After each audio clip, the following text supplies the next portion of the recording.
on Beauties with Jesse Pierce and Kirsten Kroll. Two hockey minds trapped in bodies that can't skate. They may have never laced them up, but they'll break it all down with sharp takes and plenty of laughs. This is Hockey Talk, the Beauties way. Hello, good morning. Happy Monday, everybody. Bardown, Beauties, Jesse Pierce, Kirsten Kroll. 2 more games, Kirsten, before the Olympic break. We're almost there. You can feel it. You can taste it. Almost there. One more game tonight on this Monday morning, but early one at that. Exactly. We were due for an early puck drop finally. I'll take a 6:30. Cole Caulfield in town for the final home game before the break at Nashville on Tuesday. Kirsten, there's always been a lot of rumblings. Bill Guerin has talked about it at length about Cole Caulfield. Should he make this Olympic team? He obviously was the primary snub, it feels. 32 goals right now for Cole Caulfield, third in the NHL, 57 points. He's got 11 goals in his past 10 games. Lane Hudson, another player on the Montreal Canadiens that arguably could have been looked at for Team USA. I'm standing by it. I'm fine with it. I'm okay with Billy saying, not this time. But it is hard to see Cole Caulfield score night in and night out and say, why is he not wearing the USA jersey in Milan? Yes, I agree. But also just kind of knowing Bill Guerin's style, he loves his guys of size. And Cole Caulfield, as great of a player he is, he doesn't necessarily fit that. Short king. That's all he is. And it doesn't seem to bother Cole. I wanted to talk to Cole at morning skate today, but they're not having availability, and I'm not going down to the Four Seasons to find out, but I am sure he's kind of exhausted by it. And again, it's specific players that you need for this team. I watched the 1980 Miracle documentary on Netflix this weekend. 10 out of 10, by the way. You guys already know that I'm obsessed with that movie, but that documentary was so good. But it just reiterated, like, these guys weren't all superstars. You're not going to win gold that way. Did you learn any new quotes from the documentary?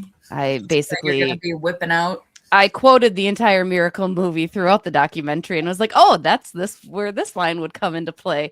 The best thing about the doc, actually, I'm going to tell you to watch it, but I know you won't watch it as we've That's not true. I have Netflix. Okay, so there we go. We're going to watch the documentary. You're going to check it out. You're going to learn something. But the cool thing was the difference that separates this from other documentaries or other stories in general about the Miracle on Ice, which, again, there's a little bit of exhaustion there. Like, I need another gold medal, but even when or if the U.S. wins another gold, it'll never be the same as what that 1980 team did and what they represented beyond the Olympics, all of that. But it was really cool because there were different behind the scenes footage of their training. There was, you were reminded that they were just a bunch of college kids. Like, they were drunk at their press conference after they won the gold medal and just said some very off cuff things. And it was just kind of funny. Like, it was a little unique peek that you didn't really get to witness, obviously, in the movie or in other news stories about them. I liked it. I dug it. I got into it. It's kind of crazy that they were able to dig up all of this old footage that most people had never seen before. Yeah, exactly. Right. Like, I imagine, had you lived it, but even then you haven't seen any of it be replayed, or any of that being shared. I'm obsessed with that team. I'm obsessed with that whole situation. I had no idea.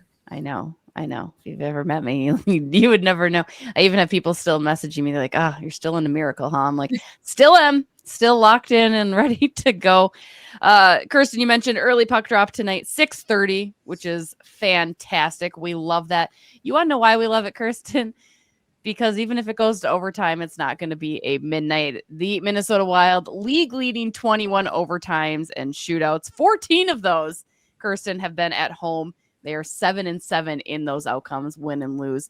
4 overtime wins on the road, 3 overtime losses on the road.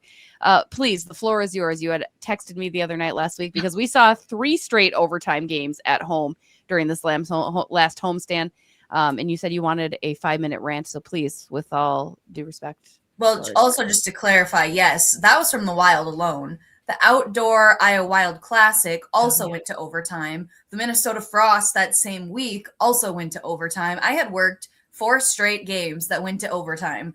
So my hatred, that's a little extreme. I don't hate overtime. I hate how many times the Minnesota Wild have gone to overtime. And I saw a crazy stat last week, and it said the Minnesota Wild are now 3rd in the National Hockey League standings, and the Winnipeg Jets are 29th in the league standings, and they both have the same amount of regulation wins. Let that sink in for a second. Like, that is insane. And also, to the person who said that I just sit on my couch and complain during games while I expand energy, whatever that means. I literally am like, no, you like, I was, I didn't see, there's a comment in the, what happened? When did this come about? Oh, it happened after the last Wild game went to the overtime shootout. I forget even against which team. And somebody said, oh, you don't like a hard fought earned point. Like, there's Chicago, like probably. you that everything was fine until people like you came around and needed to complain about every effing thing. And then just like started like coming for me. And I was like, okay, I didn't think my tweet about overtime was that serious, but I guess to some people it is. And then he told me I do nothing during games except expand my energy from my couch. And that was a whole thing. So somebody that clearly doesn't know you, because it's been well documented that we've been griping about overtime beyond this year. It happens every year. Not only us, there is a whole plethora of people that also complain about overtime. But it's comical almost at this point, because it's like, how is this possible for one team to go to overtime specifically at home this much? Now, there is a caveat to this whole thing. The only time I don't mind or am bothered by overtime is if the Wild claw their way back in, come from behind to force overtime to then win. Even if they didn't win and they came back to force overtime, that's fine. The thing that really makes me mad is when they blow a lead late in the third to allow the other team to crawl back in and then go to overtime. So you're not salty, obviously, when they play a good game, when they turn it on and force the overtime. You're just annoyed more so when they should have just won in regulation, just finished in regulation, and they didn't. Exactly. Sure. Yeah. No, especially when I hadn't had a car and I was then there for like an hour and a half later. I was like, wow, this stinks. Yeah, that Chicago game, the comeback, I got out of there at midnight, which I felt terrible for my sister-in-law, who then had to keep up extra late on a school night, if you will. But it's a love-hate. As a fan, they're great. You know, they get the heart racing, they get you excited. But that's the other thing. After covering overtime games, it generally takes me that much longer to fall asleep than after I do my writing. And I've told you, I just hate doing two stories. It's the stress, the absolute stress in having and making sure I send the right one. Knock on wood, doing it. I've never sent the wrong story, but that's my biggest fear, is that I send in the wrong story, like of the Wild winning when they lost or what have you. The little fun caveat too, those like 3 overtime games, I think they were all like 4-3 scores too, which is kind of odd. I don't like that. There was like a stretch of 4-3 scores for the Minnesota Wild.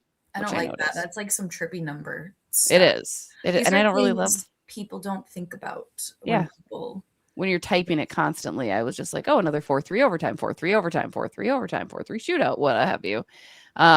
Speaking of that overtime, that Chicago game though, Kirsten, I do want to. I was going to pull some receipts. I'm not going to, but there were so many people in my tweets from that game specifically who were coming for Jesper Wallstedt. Trade him. We're done with him. We're over it. He's terrible. He couldn't stop a beach ball. Now, granted, I think one of those 3 goals allowed when Chicago jumped out to a 3-0 lead was on him. It was a beach ball. He should have saved it. I'm sure he wanted it back. The other 2, can't really argue much that he could do about it.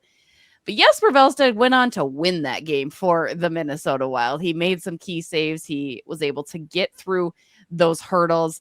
And I just wanted to remind people, like, let's not judge a player by one period, right? Like, let's hold on to that. And I was very proud to see Jesper make the eventual save in the shootout to earn the victory. I just wanted to call people. I remember, I see you. I'm sure Jesper does too. I'm sure he does too, because I think he does read things online. Probably true. I've heard. But I mean, also, goalies are going to play some bad games from time to time. And also, we've already known it and said it numerous times. The Minnesota Wild tend to play down to teams they should sweep the floor with. Yeah. I mean, and Chicago has They came back, but that was back. the beginning. And that's just it. It wasn't even Jesper that was the biggest issue of the night. And John Hines addressed that. Like, I think my favorite quote from Hines that post game against the Blackhawks was, "They can't all be Picassos." And I snited, well, it felt like a finger painting out there for the Minnesota Wild. And he chuckled and I chuckled. And we had a good old laugh about that. Speaking of Jesper, the big news last week, obviously the big rumor, the big news cycle, trading Jesper Wallstedt. Kirsten, you and I have chatted about that when Minnesota first started to recognize they had two good goaltenders. How on board are you with the idea of even shopping Jesper for a number one center? What are your caveats? What are your notes? What are your nuggets that need to happen? Or do you say no, hard pass, Jesper stays with this team? I mean, I'm always down for browsing and seeing what is out there. But my caveats, I think that's my word of the day. It's my word of the day. I've used it like 4 times. Yeah, I think I've said it 3 times already in this recording. Yeah, it's good. But my contention to that is I do not want an age out sounds crazy, but I do not want an older center if that were the case, like a very, very veteran presence, I guess. I want someone young in exchange for someone young. Okay. And somebody that maybe there is more of an inkling that they would have a future here. Like, I get the whole Quinn Hughes things. We don't know right now. And it does seem like he is happy here. But a player that we know for sure we have longer than 1 season. Those are my 2 big must-haves on the wish list. But I mean, it's tough to even think because yes, if the Wild, if this is their window this year and next year, yes, you need to make a move.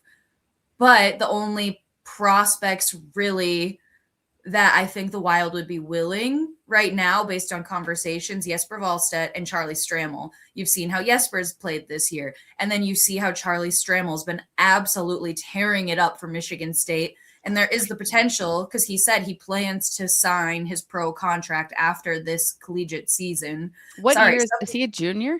I think he's a 4th-year senior. Sorry, Stramel, whatever. I don't know. Stramel, yes. I did verify that. Somebody else yelled in the comments, so sorry. I'm going to try to be correct here. I did verify that because it looks like Stramel. Like, it's Stramel, I don't think is a stretch. I've only ever heard Stramel. But I asked Mike Russo about that because I know they've done stories, and he said it is Stramel. So I was like, okay, I'll really lock in on that. Charlie Stramel. So Charlie Stramel, comment warriors. Sorry, that was a lot. I didn't. Anyways, Charlie Stramel he has said he would sign after this season. So, I mean, that means if that was the other question, would the Minnesota Wild burn 1 year of his contract if they did sign him to have him play the remainder of this season after his collegiate season? So there's a lot of unknowns, but really those are the only 2 names that really would offer, I think, Minnesota a lot of weight in a big trade right now. But then it's just, I don't know. I don't know if that is something you're willing to do. You've already, and it panned out. It was a good choice, but you've already lost Steve Bouillon. So it's also like, what is the future for this team if we give every future asset away for this moment?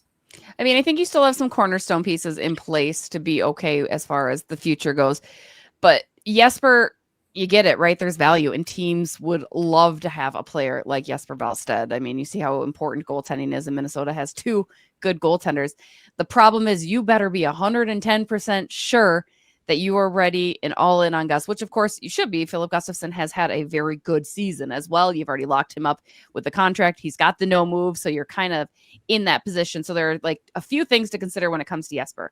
One, is it okay with Jesper being that backup for at least the next 5 years, right? Because that's kind of what you've put into this, right? And it seems, though, having that been done at the beginning of the season, it's probably fine.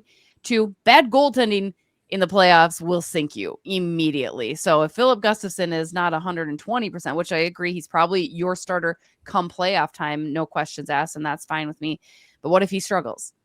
Then what do you have waiting in the wings? I'm not fully bought into the rumors of Marc-Andre Fleury coming back. I was going to say that same thing just now. I don't see that. And I know I probably fueled the fire because Fleury was practicing the other day, but he does that all the time. He skates with those guys all the time, like more often than people realize. It's just we're not always there to document it.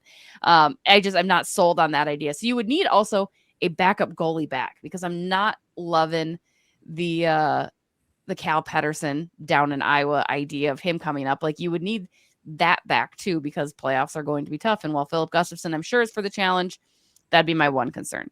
Now, going on the other side, yes, you're going to get a number one center back for Jesper Wallstedt, right? Like, there's no doubt about that.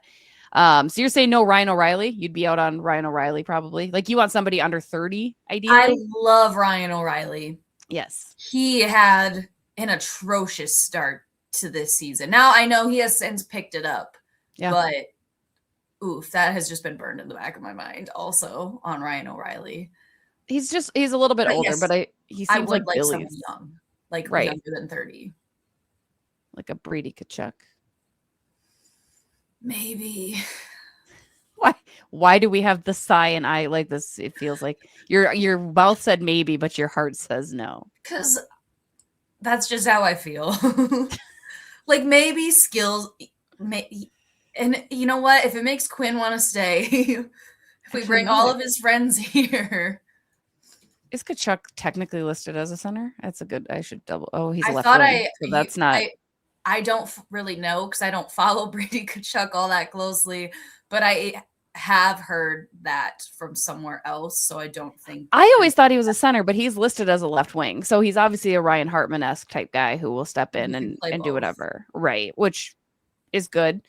I'm out on Artemi Panarin, which I don't think that that's really been New York's making a lot of asking noise. a lot for him too, aren't they? Well, and he wants a guarantee of an extension, and I don't think we do that. I'd say no. Vincent Trocheck is too low level for Jesper, so you could go get a Trocheck, as we've discussed in previous episodes. Charlie Coyle's name is another one that recently came up. Again, this would not be including the Jesper idea, because I think if you're going to trade Jesper Wallstedt, who you drafted in the first round, who you have the Wall of St. Paul dubbed, who has had a phenomenal year, has bounced back from a horrendous season last year, you better be getting a name like Quinn Hughes on the offensive side, right? Like, that's what that move signifies, because you are giving up a very good goaltending tandem in hopes that you're going to still get out of the first round past the Dallas Stars, right? Like, it's not an easy task. So you better be getting somebody that is a superstar / and I know Elliot Friedman has said that, like, you'll understand why if they do end up trading on Jesper, because I'm sure teams are going to call, but it's going to be a high price. Charlie Stramel, I think you move him now while the iron is hot. A hat trick against Penn State to go and win it, I believe, in their outdoor game, which was phenomenal. He is having a hell of a season after a guy who I admit I was on the why did they draft this kid, right? Like, I was very much, oh my gosh, this is terrible. And now, granted, maybe in Wisconsin, it just wasn't a fit. In Michigan State, you've said before, Kirsten Nightingale is a phenomenal coach, and he's obviously getting the most out of it. I'm okay with trading him, because, again, I still don't know how that game is going to translate to the NHL. And if that's your hottest prospect, sure, get somebody good back. I feel like I'm out on the idea of being willing to trade Charlie Stramel. So you want to see him also too, I look at a lot of the players who have been coached by Nightingale, and you see what he has done with those players, Charlie Stramel being the most recent notable player, but like all the NTDP kids that have come through, like, I think there's something there. So you want to keep him in hopes that he is like the Boldies and the Caulfields and everybody else that has played. I think that's a lot to say. That's a lot. Those are some big names to throw in the mix, but I think he could be. Okay. And then he's got the size to him. I'm not saying he's the savior for the Wild franchise, but he could be something. You're seeing so you'd rather keep him unless it's a can't turn down situation. Yes, but I also understand the college game. There's going to be learning curves transferring to the pro level. So we probably won't see any of those dividends if he were to sign with Minnesota at the end of this season.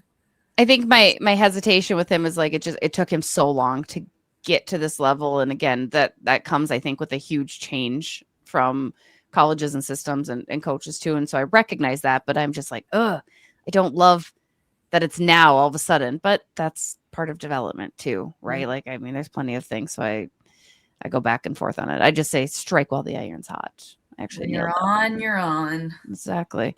Wild currently third in the NHL with 74 points, 1 point ahead of the Dallas Stars, who do have a game in hand. Minnesota went 8-4-2 in January, a pretty solid year. But I want to talk about three very good players, because obviously we have our weekly Quinn Hughes plays for the Minnesota Wild, and he's phenomenal. Hughes has extended his assist streak he's got 11 points. His point streak, where he's got 13, the streak goes to 8 games through December 13th. This is a very interesting stat that I read in The Athletic by Michael Russo. Through December 13th, the Wild ranked 29th in the NHL in points amongst defensemen. So that's not good. 29th in the National Hockey League points amongst defensemen. Since they added Quinn Hughes the day after, on December 14th, they have had 77 points from the blue line. That is top in the National Hockey League. Again, that's not just Quinn Hughes. That's Brock Faber. That's Broads. So it's everybody, because Quinn Hughes gets everybody in the mix, Kirsten. He sure does. I don't really know what else to say. Like, everything about this man has been said, and he gets his flowers every morning. I don't know. He's use a flower as a bookmark for all the books he likes to read. Quinn Hughes plays for the Minnesota Wild. Quinn Hughes is a very good hockey player. It's just tremendous. Yeah. And of course, I will spoon feed me all of the positive things that this man has to say about being with this team, but he does keep saying it. Yeah, it's been a lot of fun. Yeah, it's really working. Yeah, I really like it here. Like, keep saying I have not seen that man smile as much as he has smiled. Right? Like, last week. That's a reality. Like, there's been some little glimpses here or there. Like, it's not it's not Kirill, right? Like, Kirill's out there geeking almost all the time. And this is a little bit different, but you see him. I don't remember seeing that in Vancouver. No. At least nobody captured it. Maybe in the early days of Vancouver, not the last couple years of Vancouver. It's just phenomenal. Poor Vancouver's just getting hit left and right too, continuously. So I bet for him, he's like, really, really happy we got out of there in that situation. Obviously, we also have to talk about Kirill Kaprizov, another phenomenal player that plays for the Minnesota Wild. Hits 30 goals for the season, 4th time in his career that he has done so. He is just one shy of tying the franchise most 30-goal seasons, which Marian Gaborik did 5 times. He's already got 4, so he's obviously going to pass that and shatter another Gabby record. 15 points, Kirsten, in an 8-game point streak. That includes 5 goals and 10 assists. Those goals, I would like to say, I've turned on since we called it for his head for it. So I think kudos to us. And he has since also scored in the shootout. He did score. That is very true. I want to like just side convo him on that. She'd be like, shootouts, like, we good with that? Like, we cool? Yeah. I don't know. I was impressed. I was very surprised Zuki, and again, recency bias going off the last shootout at the last overtime game. I believe it was Chicago. It was. Zuki goes up first, misses. And I'm like, okay, he never misses. So then next up, Kirill. I'm like, oh, God. Well, here we go. And then banks it. And I was like, okay. Yeah. So there's something going on. It's a positive. Connor Bedard does nothing. That was a little embarrassing.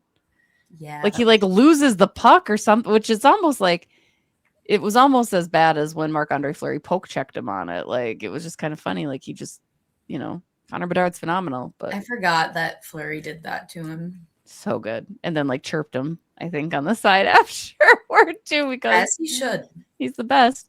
Third player I want to speak about, actually, these are your top 3 we're going to do every week now. Matt Boldy, 300 career points, still just 21 shy of 50. He's turned it back on. Now he's back from injury. Honorable mention to our boy Joel Eriksson, who has 21 points, Kirsten, in his past 22 games, because nobody goes to the net better than Joel Eriksson. They sure don't. They don't make them like they used to anymore like that. Also, side note.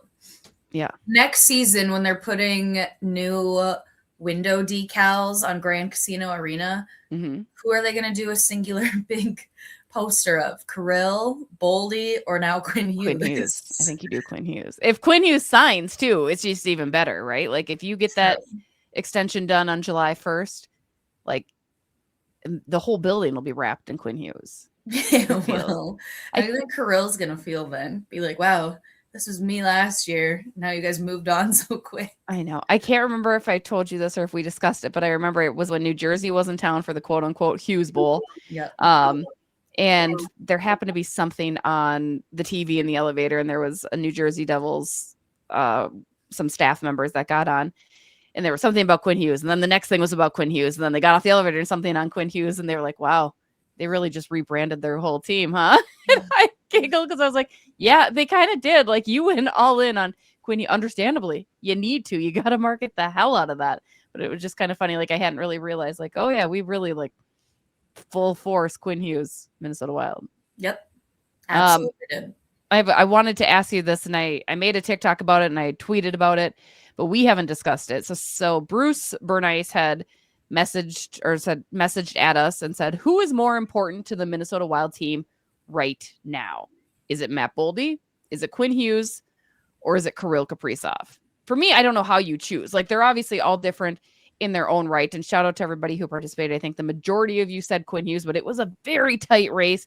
People even tossed in Jules Eric's neck. Other people tossed in Jesper and Gus, because all these players, yes, are important. But if you have to pick, Kirsten, right now, is it Boldy, Hughes, or Kaprizov that is the most important piece to the Minnesota Wild? Quinn Hughes, because I also don't think the team would be sitting where they are in this moment. Like, I think they'd be doing fine, but I think some of the games, especially like in OT that we've seen as wins, wouldn't be so without Quinn Hughes. It's Quinn Hughes. It is. Like, and I'm very, very partial because I love good defense. I always have. Send the tapes back, like, or roll back the tapes, whatever kids call it these days. I'm looking at you. I don't know. You're like nervously laughing. Me? Yeah, you were like, I was reading something, so I was distracted. Like laughing, and I was like, why are you laughing at that? I don't know. Roll the tapes, but I feel like that's an old school because you guys don't even use tapes anymore. It is, but you say which it is all kind the of time. ironic. I do say, oh, you're making fun of me, and that's what you're saying. That's I wasn't making fun of you. I'm just saying you say it all the time. Roll the tape, but you should. Well, that's because it is. It's very old. Yeah, but have tapes. When you look at what Quinn Hughes has done to that defense since he got here, without a doubt, defense wins games. Defense wins games, and if you can add, and he can add in a little zest of offense too, so even better. It's so good. It's just so good. Quinn Hughes plays for the Minnesota Wild. He does. Just tell myself that. It's phenomenal, in fact. I was going to talk about Olympics. We'll talk about that a little bit more next week because I have been doing my due diligence and asking Minnesota Wild players random Olympic things, whether it's trivia or whether it's something that they'd want to do. I'm loving the answers. I might start recording them. Maybe I'll record them today. Did you know, though, Kirsten, little fun fact. So earlier in training camp, Marcus Foligno had mentioned to me that he had caught wind that he would be able to apply to be on the Italy hockey team because they were able to like put together these teams as the host country. And he was like, his grandma is from Italy. So his dad is, you know, kind of fresh off the boat, and Foligno, obviously a very Italian name. I got an update on it last week. He said him and Nick did apply.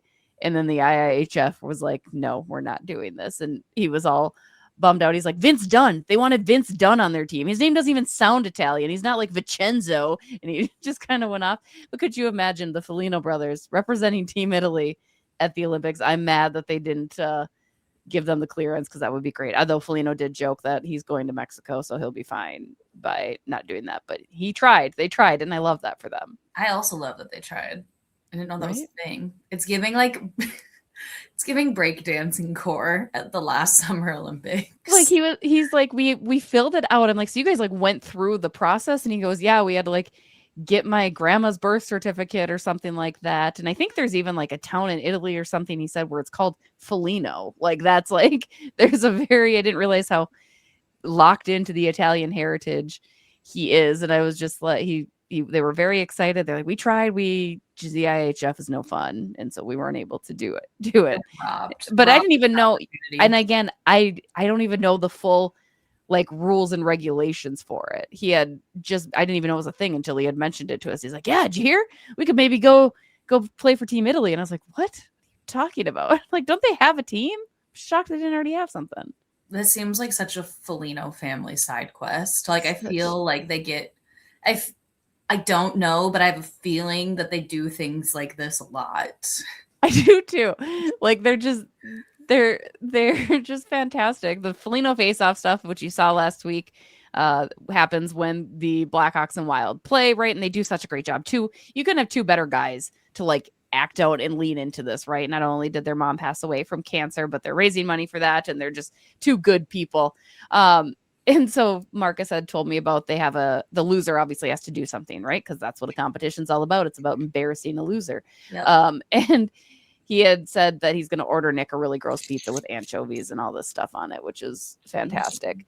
However, he was like, my daughter had a really good idea, and they wanted Nick to shave off his beard. And he was like, and he would look like such a naked mole rat for a few weeks, and it's hilarious. But Nick refused to do it. And I was like, that is really gross. Like, could you imagine? I hate that.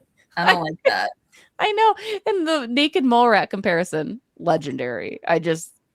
I love it. It's Kim Possible vibes. Kim Possible vibes. Speaking of good vibes, I want to give you guys some good vibes when it comes to your banking. That's right. I never thought much about where I banked. I just stuck with the same place for years because honestly, switching banks felt like too much of a hassle. But recently I made the switch to North American Banking Company, and I could not be happier. They offer the best of both worlds with online and mobile banking tools. Plus, if you want to talk to a person, head into any of their 6 Twin Cities locations. Switching banks might seem like a hassle, but North American Banking Company has made it easy. Go to nabankco.com. That's nabankco.com to learn more or visit a location near you. Member FDIC, equal housing lender.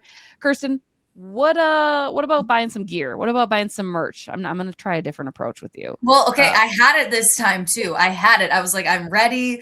I know what I'm going to say. So when you all get your bank situation figured out with our bank, once you do that, I had this figured out. I had it so good. You guys know how much money you have to spend and what you have to work with by our friends at Soda Stick. So they have you covered whether you want to personalize for your own team or rep any of the big 4. This locally owned shop offers it all. Plus, shop online or in person at the Hockey Lodge or Pure Hockey. And don't forget to hammer Bardown Beauties at checkout for 15% off. You literally do this for a living during games. I do. I do, but I don't know. That's true. We'll just have to like play some music and I had it. I had it. You did. We're learning. We're growing. We're thriving. Let's wrap it up with some buy or sell ideas. Kirsten, do you buy or sell? This team still plays a little too safe to beat an elite playoff opponent. Sell. Okay. I sell that idea because I think this team, and I'm trying to refrain from using the word that immediately came to my mind. Say it. I was going to say the word grit, and I was like, no, we're done. We're done with that word. It has such a negative connotation in my mind. Because it's not real. Like any other year, maybe you could argue that, but the season that they decided to make that its moniker, I was like, no, like, no. Do you know what I loved? I love that last year we didn't do one, period. Let's keep that energy. That's true. They would just next year, like, we're here, we're in the playoffs. That's that or our motto will be, we have Quinn Hughes. Just Quinn Hughes plays for the Minnesota Wild. That's the playoff saying for 2026. No, I just think this team is more resilient. I really do. So I think they play a little cleaner. I wouldn't say safe, sometimes safe, but I think come the postseason, we'll see a more aggressive style of hockey from this team.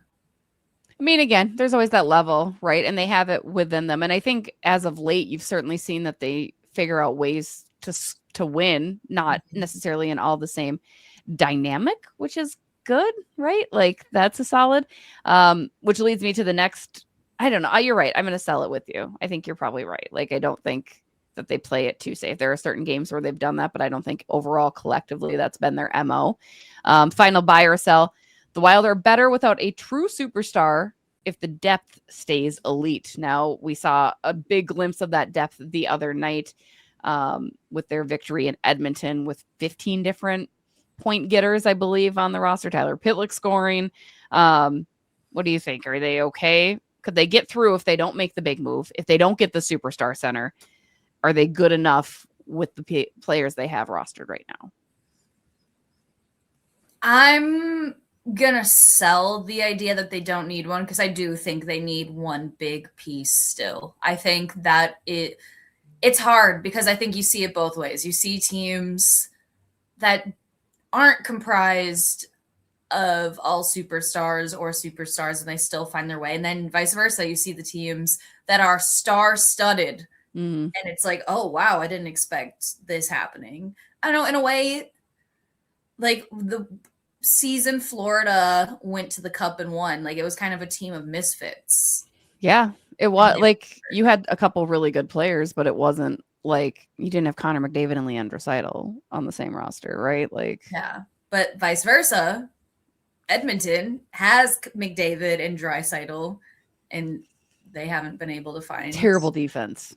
Like it's not even just the goaltending is bad. Tristan Jarry is no improvement from Stuart Skinner, but the way that like Quinn Hughes' goal was simple laziness from Darnell Nurse. Like he just let Quinn like skate on by him and go get the rebound. Like, and I saw like Evan Bouchard. Evan Bouchard is a terrible defenseman. Like they're not good. Their defense, what a mess. No. Poor Con. So, I don't know. I do think the Wild could make a push with this team that's still on hand.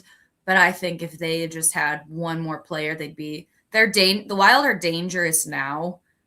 They'd be such a threat with one more piece.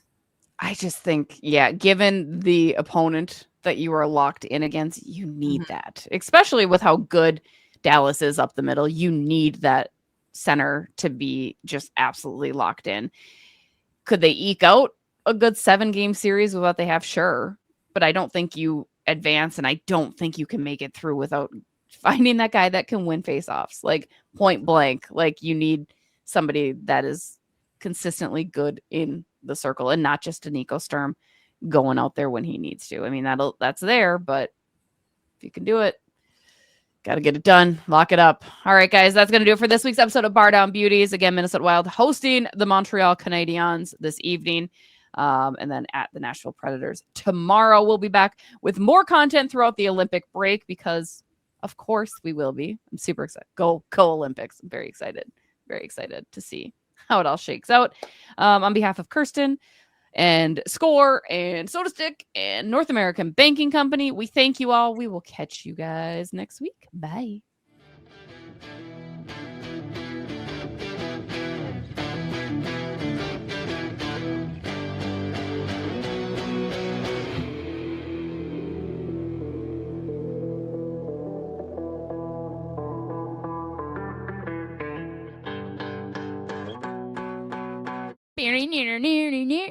Near.